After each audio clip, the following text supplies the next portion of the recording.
I've been talking about this for years now, and finally, it's all being admitted. The Matrix knows it's losing its influence. People are innately more skeptical of TV news, politicians, and institutions in general. So where to put all that social engineering? In the soaps, in the dramas, in the television entertainment. But as far as the BBC is concerned, they made it so entrenched, it's become too obvious. A major new report by the Campaign for Common Sense was based on an analysis of over a year's worth of BBC content. The report concluded that the BBC is using fictional TV shows as vehicles for propaganda. The purpose is to warp Britain and brainwash the public into accepting a version of reality that simply doesn't exist in the real world. They're literally weaponizing TV programs to program the public into believing the Matrix is real when it's all a projection. As well as lecturing viewers on topics including climate change, the BBC indulges in its own form of social engineering by overrepresenting minorities, the report suggested. EastEnders, a soap opera watched by millions in the UK every single day, is deliberately inserting political messages into scripts to influence the viewer. In one case, overtly implying that Brexit was a disaster by having one of their main characters compare it to COVID. They cite more examples. Conspiracy thriller The Trick pits heroic climate change scientists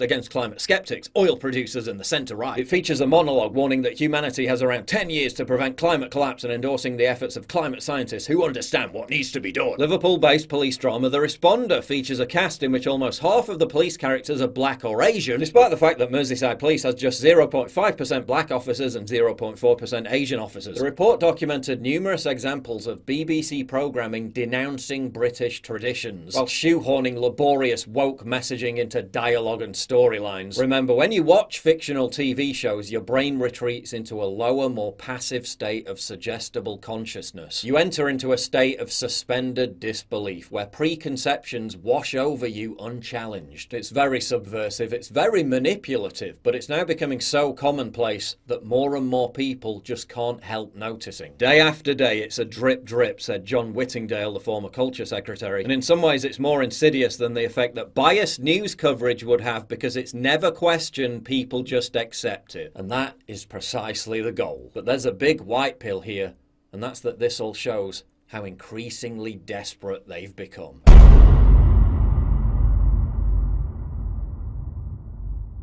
Get early access to videos, exclusive live streams, and personally DM me. You've seen how much I get demonetized all the time. Well, this is how you support me. By subscribing at pauljosephwatson.locals.com. Please click the link in the description.